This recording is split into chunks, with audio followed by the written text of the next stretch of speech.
Halo semuanya, perkenalkan nama saya Angga Saputra dari Ilmu Komunikasi Angkatan 2023. Di video ini, saya akan membahas materi yang sangat penting dalam dunia komunikasi, yaitu kajian efek media. Materi ini akan menjelaskan bagaimana media bisa mempengaruhi cara kita berpikir, merasa, hingga bertindak, baik secara langsung maupun tidak langsung. Yuk, kita mulai pembahasannya dari latar belakang terlebih dahulu.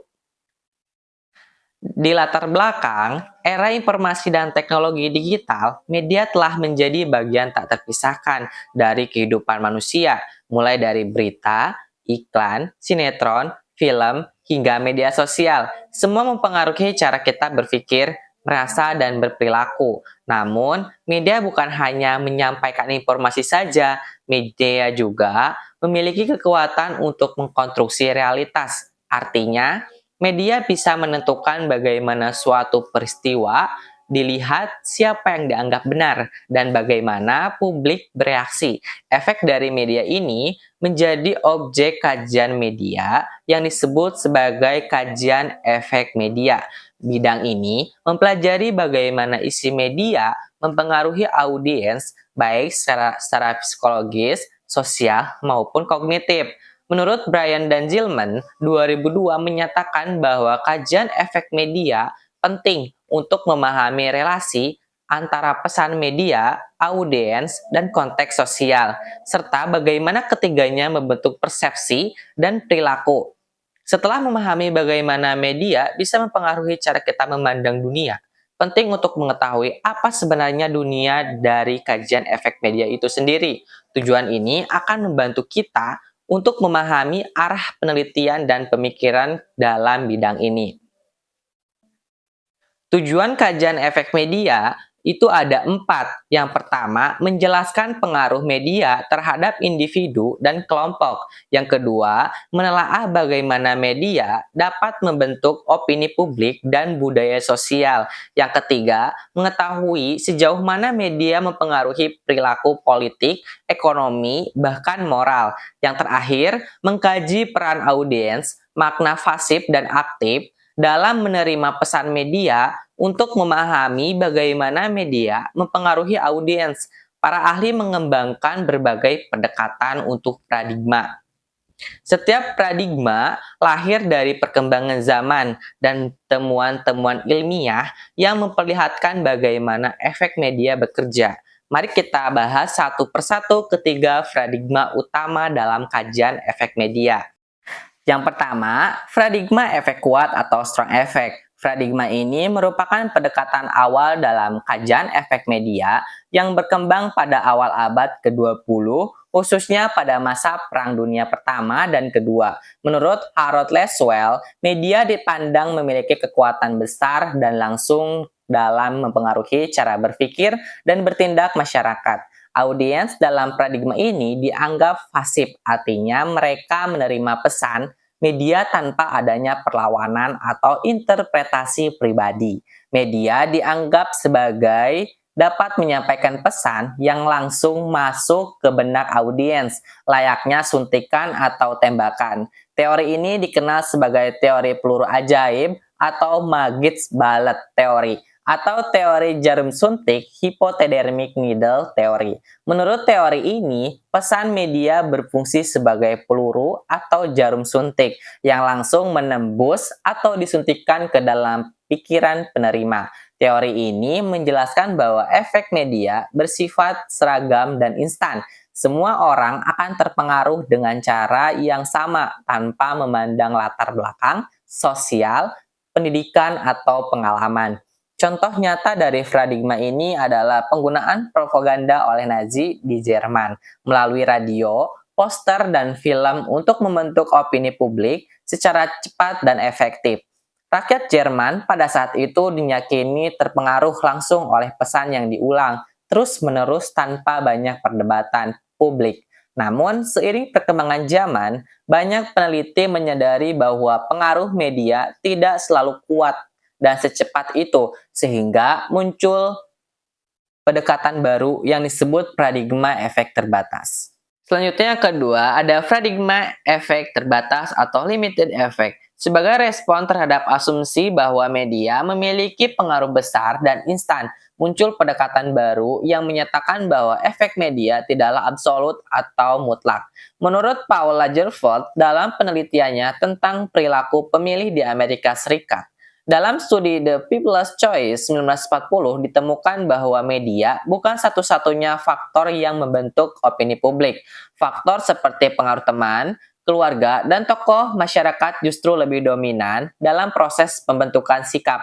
Hal ini kemudian melahirkan teori aliran dua tahap atau two-step flow theory yang menyatakan bahwa pertama, media mempengaruhi opinion leaders, tokoh berpengaruh dalam masyarakat. Yang kedua, opinion leaders kemudian menyebarkan pengaruhnya kepada orang-orang di sekitar mereka. Dengan kata lain, media tidak berinteraksi langsung dengan semua orang, tetapi memiliki perantara sosial.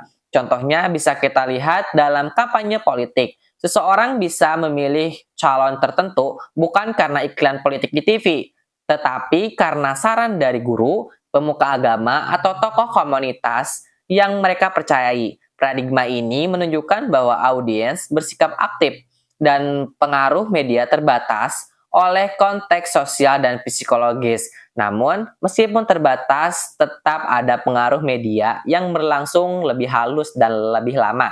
Dari sinilah berkembang paradigma selanjutnya, efek moderat dan jangka panjang. Yang ketiga ada paradigma efek moderat dan jangka panjang. Paradigma ini muncul karena para peneliti melihat bahwa walaupun media tidak langsung menghipnotis audiens, ia tetap memiliki efek yang nyata, akumulatif, dan jangka panjang, terutama dalam hal membentuk persepsi, nilai, dan norma sosial. Menurut McCombs dan Shaw, media bukan hanya menyampaikan informasi, tetapi juga menentukan isu apa yang dianggap penting oleh publik. Pandangan ini disebut sebagai agenda setting theory, yang menyatakan bahwa media tidak mengatakan kepada kita apa yang harus kita pikirkan, tetapi media memberitahu kita isu apa yang penting untuk dipikirkan. Contohnya adalah jika media nasional setiap hari memberitakan tentang inflasi, maka masyarakat akan menganggap inflasi sebagai masalah utama, walaupun mereka mungkin tidak merasakannya langsung. Sementara itu, George G. Bronner dengan cultivation theory menjelaskan bahwa paparan media jangka panjang khususnya televisi secara perlahan menanamkan persepsi sosial tertentu. Menurut teori ini, semakin seiring seorang mengonsumsi media yang menggambarkan dunia sebagai tempat yang berbahaya, misalnya sinetron kriminal, maka ia akan percaya bahwa dunia nyata juga berbahaya. Selain itu, Robert Edmond mengembangkan framing teori yang menjelaskan bahwa media bukan hanya menentukan isu, tetapi juga membingkai bagaimana isu itu disampaikan secara susunan kata, narasi, gambar, dan sudut pandang bisa membentuk opini audiens secara halus. Contohnya isu demonstrasi mahasiswa bisa dibingkai sebagai bentuk kepedulian generasi muda terhadap bangsa, framing positif, atau tindakan anarkis dan melanggar hukum, framing negatif. Paradigma ini memperlihatkan bahwa media tidak perlu membujuk secara langsung untuk mempengaruhi masyarakat. Cukup dengan pengulangan halus dan dominasi narasi, media dapat membentuk cara pandang kolektif dalam jangka panjang. Selanjutnya ada representasi media. Representasi media adalah cara media menyusun atau menggambarkan realitas sosial seperti gender, ras, budaya, atau kelompok tertentu. Menurut suatu hal, representasi tidaklah netral. Media memilih aspek tertentu dari kenyataan dan mengabaikan aspek lainnya. Contohnya, perempuan sering digambarkan emosional, laki-laki rasional. Orang miskin sering direpresentasikan sebagai pemalas, bukan sebagai korban ketimpangan. Representasi ini bisa membentuk stereotip dan mempengaruhi cara masyarakat menilai kelompok tertentu.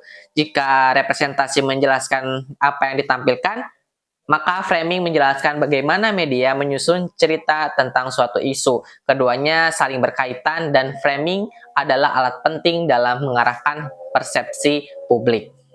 Selanjutnya, framing dalam media. Framing adalah cara media membingkai informasi agar dipahami dengan sudut pandang tertentu. Menurut Robert Edmond, framing melibatkan pemilihan, penonjolan, dan pengorganisasian elemen realitas. Contohnya, isu penggusuran bisa dibingkai sebagai penataan kota, positif, atau pengusiran warga miskin, negatif. Framing bisa mempengaruhi opini publik tanpa perlu memanipulasi langsung, cukup dengan bahasa dan sudut pandang.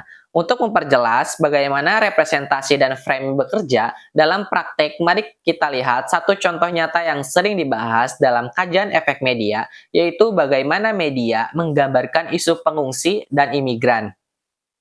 Contoh kasusnya, pemberitaan tentang pengungsi. Media barat sering menggambarkan pengungsi sebagai ancaman atau beban. Sebaliknya, media independen menampilkan sisi kemanusiaan mereka sebagai korban konflik. Kasus ini menunjukkan bagaimana representasi dan framing membentuk persepsi publik yang sangat berbeda terhadap isu yang sama. Dari semua teori dan contoh tersebut, kita bisa melihat bahwa media memiliki kekuatan yang sangat besar, tapi sejauh mana kekuatan itu bisa berdampak positif atau negatif dalam kehidupan masyarakat. Berikut ini penjelasan tentang berbagai dampak media. Selanjutnya dampak media. Dampak positif ada 3. Meningkatkan literasi media. Yang kedua, mendorong partisipasi sosial. Yang ketiga, memperluas akses informasi. Selanjutnya, dampak negatif. Menjadi alat propaganda, menyebarkan hoax dan bias, memperkuat stereotip dan polarisasi. Dari pembahasan di atas, kita semakin paham bahwa media bukan hanya soal informasi, tetapi juga tentang makna kekuasaan dan kontrol. Mari kita simpulkan apa yang bisa kita pelajari dari kajian efek media secara keseluruhan.